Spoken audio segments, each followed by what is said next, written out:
ऐसा लगता है दोस्तों कि केंद्र सरकार को सुप्रीम कोर्ट के डांट खाने की ना आदत सी पड़ चुकी है कि जब तक डांट नहीं खाएंगे तब तक आगे नहीं बढ़ेंगे। इस आदत के बिना केंद्र सरकार फैसला नहीं ले सकती क्या? हालांकि इससे पहले देश की सुप्रीम कोर्ट यानी देश की सुप्रीम अदालत की तरफ से भी ये कह दिया गया है कि जब तक सुप्रीम कोर्ट में मामला नहीं आता तब तक केंद्र सरकार कोई फैसला ही नहीं लेती है। भाई, केंद्र सरकार की जिम्मेदारी है ये कि सुप्रीम कोर्ट के आदेश का निर्वहन हो। इस बार तो बाकायदा सुप्रीम कोर्ट ने यह तक कह दिया कि बार बार जैसे सुप्रीम अदालत के आदेश का अपमान हो रहा है, अवमानना हो रही है, ये शर्मिंदा कर देने वाला है। सुप्रीम कोर्ट ने किस मामले में फटकार लगाई है दोस्तों, इस खबर में मैं आपको बताऊंगी। नमस्कार, मेरा नाम है जयंती झा और आप देख रहे हैं देश नीति।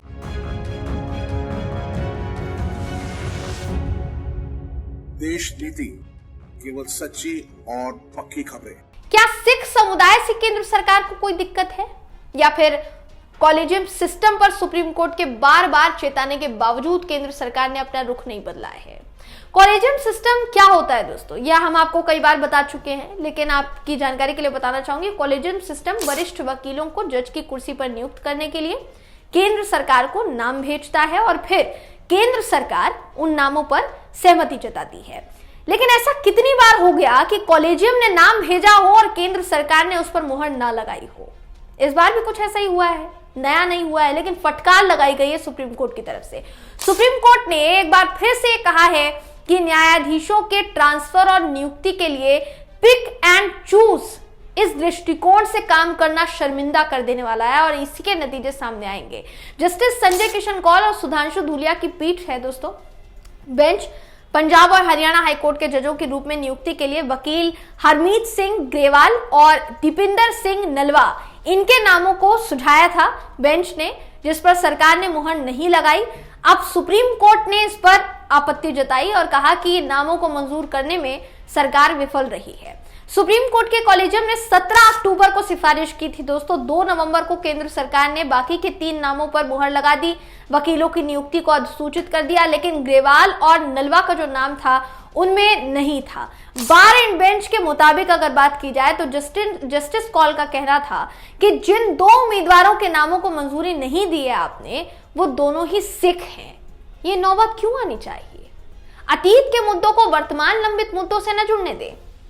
अदालत ने अटॉर्नी जनरल आर वेंकटरमणी से कहा दोस्तों कि पिक एंड चूज की नीति अच्छी छाप नहीं छोड़ती। इस पर अटॉर्नी जनरल का कहना था कि देरी चुनावों की वजह से हुई है और उम्मीदवार जो दोहराए गए उम्मीदवारों के नामों के संबंध में आगे डेवलपमेंट हुआ है, जबकि शीर्ष अदालत ने यह पाया, शीर्ष अदालत को पता चला कि 50% नामों को भी मंजूरी नहीं दी गई है। कहीं ना कहीं बेंच ने चेतावनी दी कि नीति से नए न्यायाधीशों के शपथ ग्रहण को टालने या न्यायाधीशों को न्यायिक कार्य से हटाने जैसे शर्मनाक परिणाम सामने आ सकते हैं अगर आपने यही सब जारी रखा तो। जस्टिस कौल ने अटॉर्नी जनरल को बताया दोस्तों कि कुछ लेवल पर यह भी हो सकता है आगे कि हम उन जजों को उस अदालत में काम नहीं करने देंगे जिनमें हम उन्हें काम करने देना नहीं चाहते हैं। कृपया ऐसा न होने दें, यह जजों के अधिकार को कमजोर कर देगा, ये इन जजों को शर्मिंदा करेगा, ये पीठ को कहना पड़ा है दोस्तों। जस्टिस कौल ने आगे ये भी कहा कि एक बार फिर उन्होंने ये दोहराया कि अगर किसी उम्मीदवार को नहीं पता कि उसे क्या वरिष्ठता मिलेगी तो दूसरे जो उम्मीदवार होंगे और योग्य उम्मीदवार होंगे वो बेंच में शामिल होने के लिए राजी करना उनको मुश्किल हो जाएगा।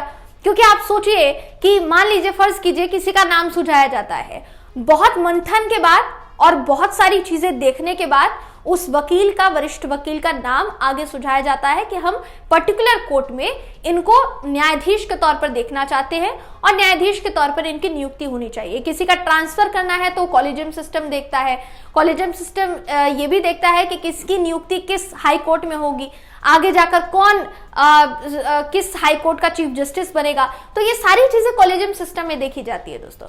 यहां पर भी कॉलेजियम सिस्टम अपना पूरा जो जिम्मेदारी है वो निभा रहा है, लेकिन केंद्र सरकार कैसे उसमें देरी कर रही है कहीं ना कहीं आप देख सकते हैं। बीते दिनों बहुत सी ऐसी बातें कॉलेजियम सिस्टम को लेकर सुप्रीम कोर्ट की तरफ से कही गई है जो कि सरकार के ध्यान में आनी चाहिए, लेकिन पता नहीं क्यों सरकार इसको नजरअंदाज कर रही है।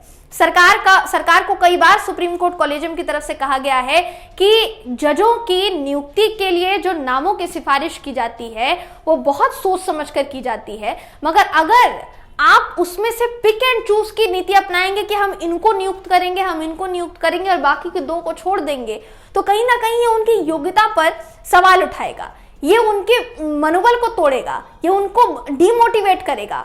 और आगे आने वाले दिनों में अगर हम ऐसे ही इसी तरीके से किसी योग्य वकील को नियुक्ति के लिए आगे नामों की सिफारिश करते हैं, तो उनके साथ भी आप ऐसा ही करेंगे। तो फिर ऐसे करते करते तो तमाम जितने भी जज हैं जो बनना चाहते होंगे या आगे जो योग्य होंगे उस पद के लिए, उनको मौका नहीं मिल पाएगा, जिसकी वजह से कॉलेजियम सिस्टम बार बार ये याद दिलाता रहा है केंद्र सरकार को कि ये नहीं होना चाहिए, लेकिन ये होता रहा है दोस्तों। वो अलग बात है कि अभी इस वक्त केंद्र सरकार की तरफ से कॉलेजियम पर कोई टिप्पणी नहीं की जाती, वरना इससे पहले जो कानून मंत्री थे किरण रिजिजू, उन्होंने ये कसर भी पूरी कर दी थी। मगर ऐसा लग रहा है कि टिप्पणी ना करके भी कॉलेजियम सिस्टम का अपमान जो है केंद्र सरकार कर रही है, जिसको कहीं ना कहीं अब सुप्रीम कोर्ट ने भी स्वीकार कर लिया है। इस पूरी खबर को लेकर दोस्तों आप क्या सोचते हैं, आपकी क्या राय है, कमेंट करके जरूर बताइएगा। वीडियो अगर आपको पसंद आया हो तो वीडियो को लाइक कीजिए, शेयर कीजिए, चैनल को सब्सक्राइब करना बिल्कुल भी ना भूलें। फिर मुलाकात होगी आपसे अगली वीडियो में, तब तक के लिए नमस्कार।